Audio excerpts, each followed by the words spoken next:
Namaskar and welcome to day 4 of our Dhanurmasa Satsanga. Lakshmīnātha Samārambhām Nāthayāmuna Madhyamām Asmadācārya Paryantāṃ Vande Guru Paramparam Yo Nityamachyuta Padambuja Yugma Rugma Vyamohatastaditarāni Trināya Mene Asmadguror Bhagavatosya Dayaika Sindhoho Ramanujasya Charanam Sharanam Prapadye.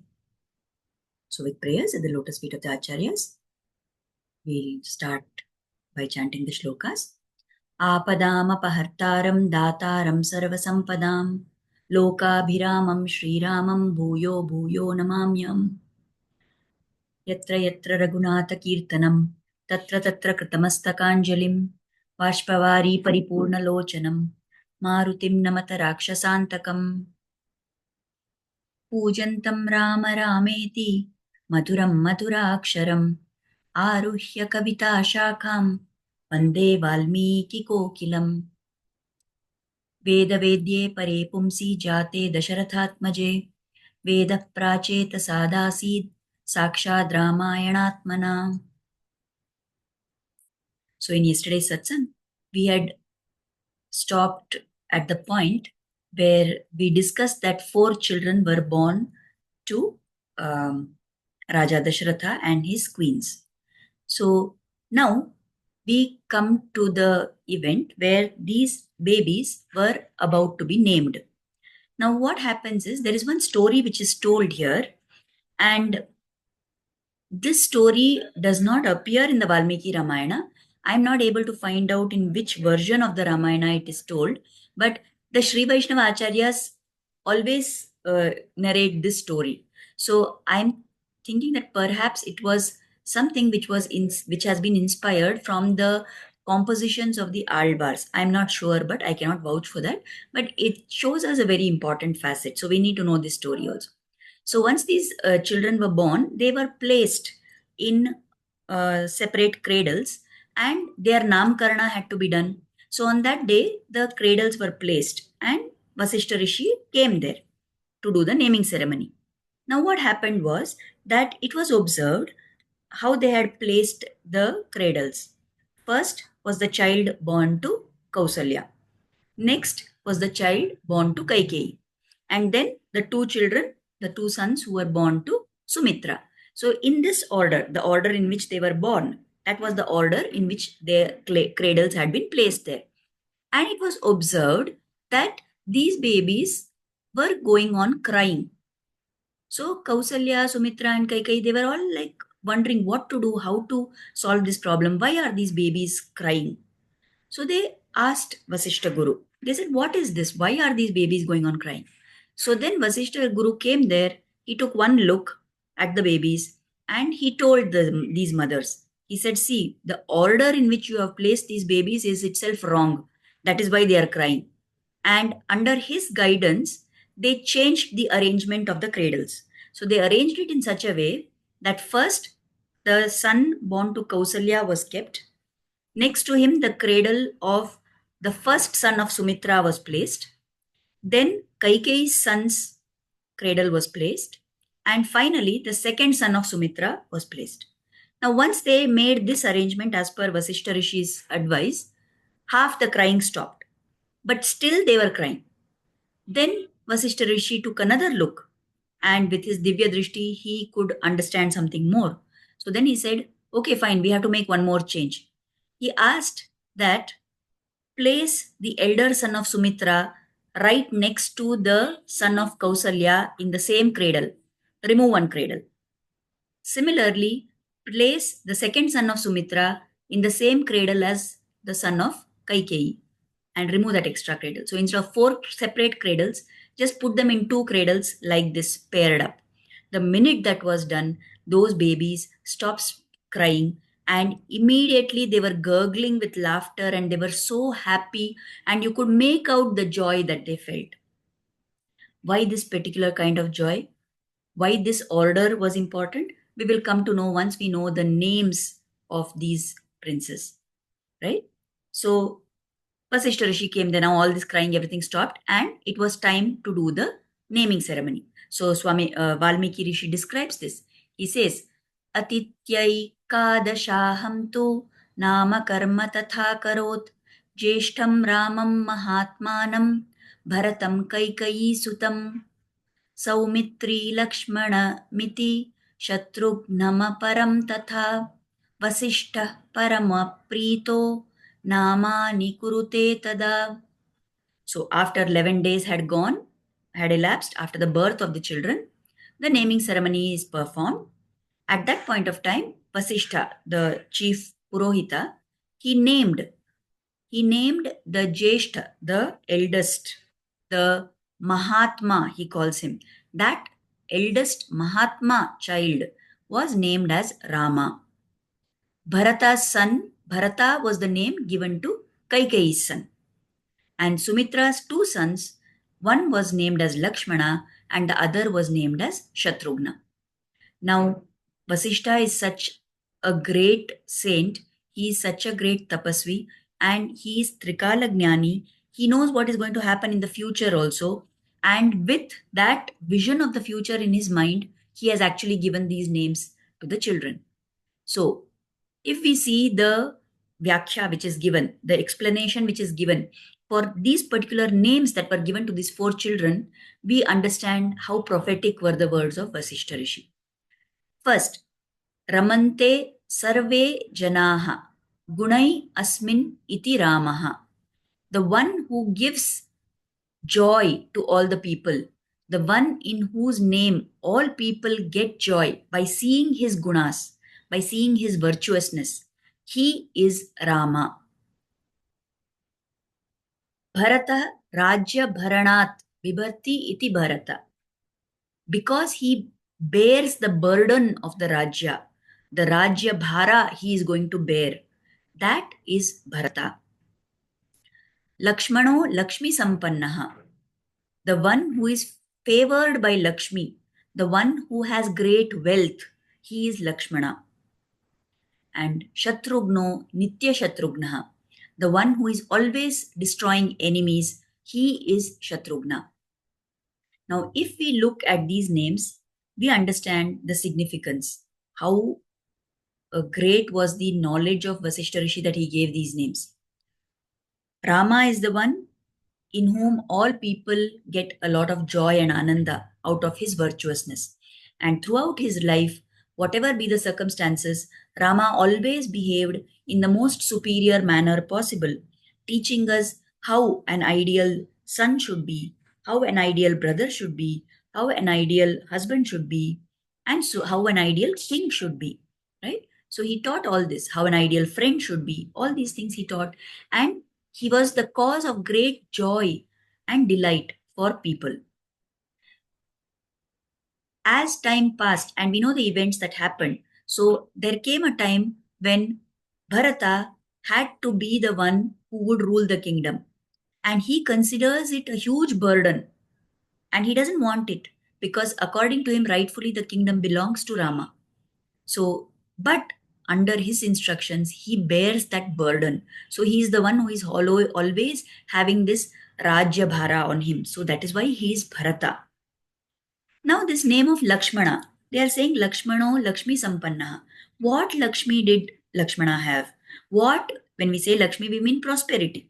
What prosperity did Lakshmana have? Is it that he was very rich? And what was the wealth that he had? So here the Acharyas explain that the wealth, the nidhi, the Lakshmi that he had with him was the Lakshmi of Kainkarya, the Lakshmi of Seva to the Lord, that he never lost.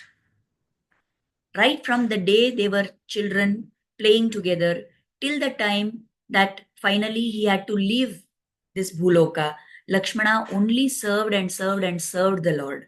So he was rich in that wealth of service to the Lord. That is why he is called Lakshmi Sampanna. And this, perhaps the name of Shatrughna, is the most mystifying, isn't it? They are saying Shatrughna is always an enemy destroyer. So which enemy did Shatrughna destroy? We know Rama and Lakshmana went into the forest and they fought with many asuras and they killed so many enemies. That is valid. What about Shatrughna? Except that much later, after Rama became the king and in a place called Madhuvana, there was this Lavanasura. That Lavanasura is the only enemy whom the Shatrughna destroyed. Then why did Vasishta Rishi name him as Shatrughna, saying that he is Nitya Shatrughna? So here the Sri Vaishnava Acharyas give a wonderful explanation for what is this enemy whom Shatrughna destroyed. Now we have talked about this. How? Okay, now let us go back for the time being to this story again of those crying babies. And we said that they were placed. So you can now remember that order.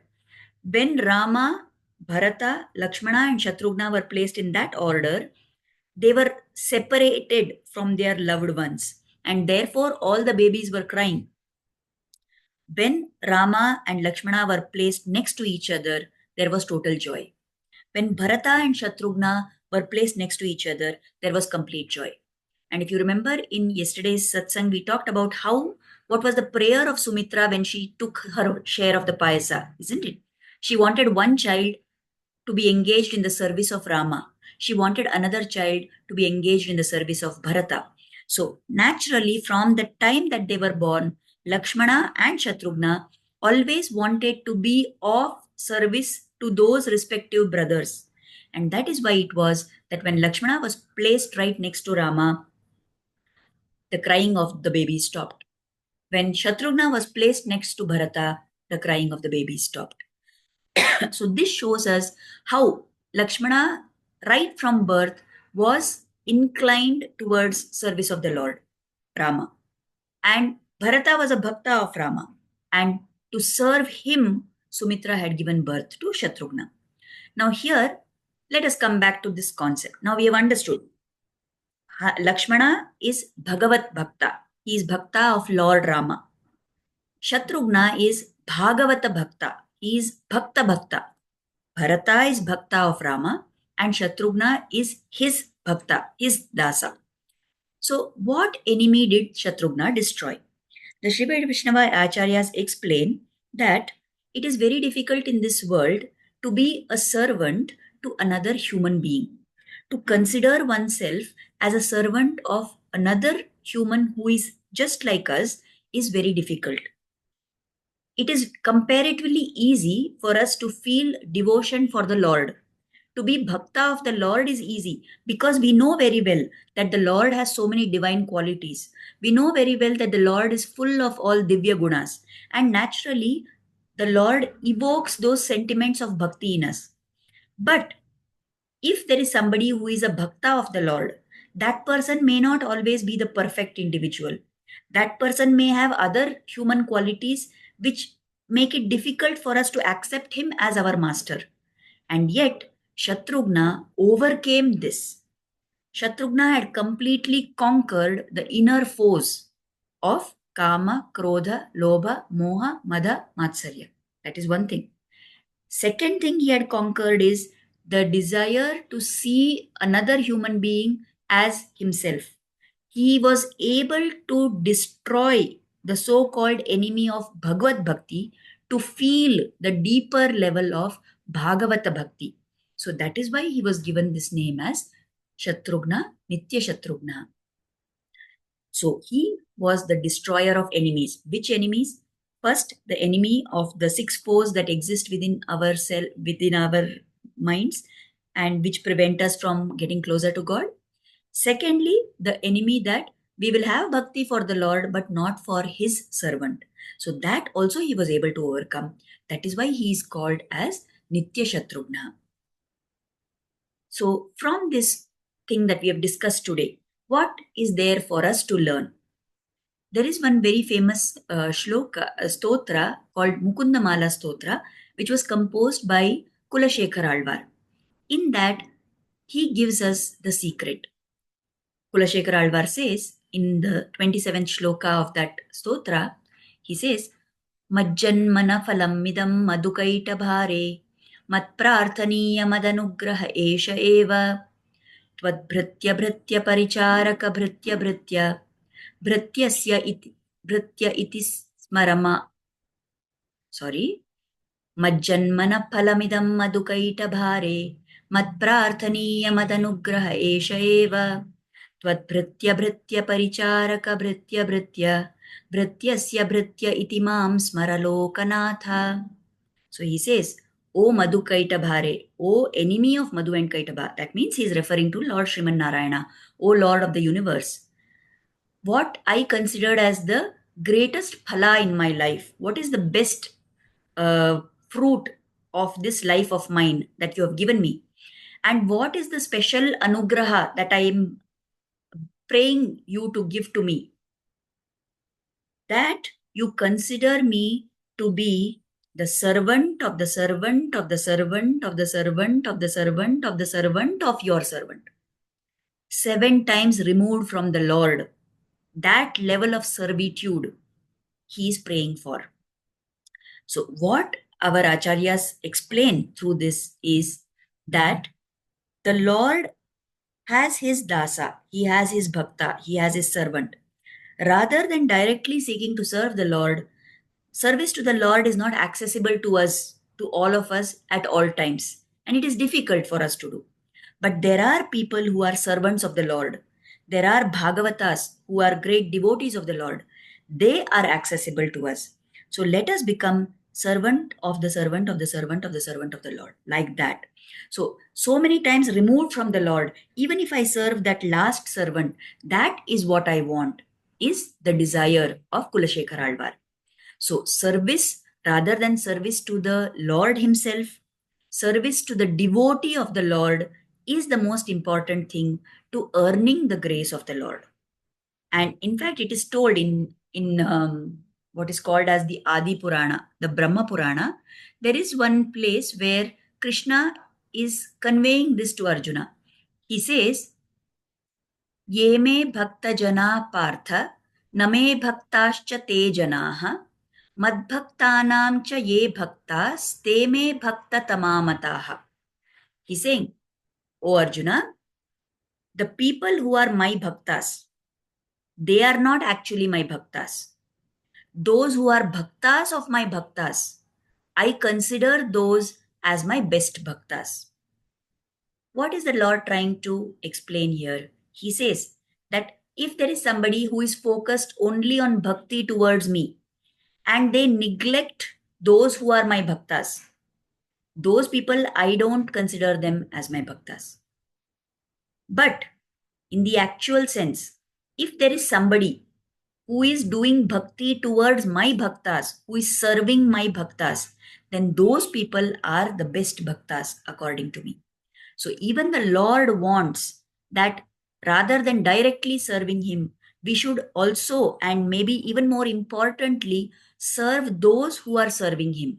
So this is the guna that we must try to cultivate in our life. It is very difficult for us because when there are other people around us, we see that they are also just like me. They are also living in this samsara.